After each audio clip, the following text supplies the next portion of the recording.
Le plus grand sujet des polarités yin, c'est avant tout la confiance et l'estime de soi.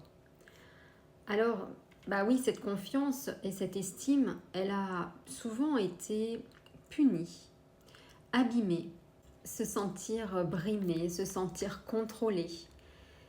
Tout cela, en réalité, montre que on veut obtenir d'elle quelque chose qui va la rendre prisonnière.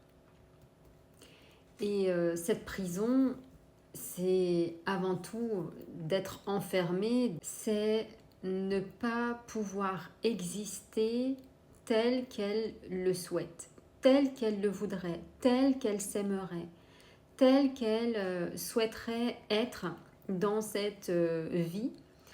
Et les autres vont toujours l'amener à la contrôler. Et donc en contrôlant, eh bien ça va l'abîmer. Parce qu'elle n'aura plus la possibilité de s'exprimer. Elle n'aura plus la possibilité d'être comme elle est. Ou de pouvoir partager avec des personnes avec qui elle souhaiterait être. On va toujours la conditionner en lui disant d'être différent, en lui montrant que d'être comme les autres, c'est d'accepter de s'unifier, de s'abandonner. Et en fait, elle ne va pas accepter d'abandonner qui elle est. Et donc, ces conditionnements vont tout simplement l'enfermer puisqu'elle ne va pas pouvoir correspondre à ce qu'on attend d'elle. Et potentiellement, eh bien, elle va avoir des retours du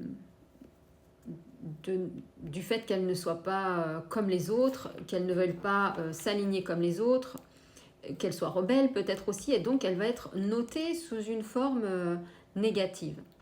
Par exemple, elle peut être à l'école et ne pas vouloir faire les exercices comme le maître ou la maîtresse le demande, parce que pour elle, c'est pas cohérent, ça ne correspond pas à sa façon déjà de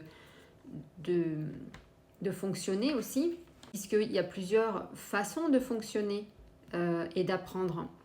Et la polarité yin, elle aime apprendre dans son fonctionnement. Alors pour certains, ça va être d'apprendre par exemple à lire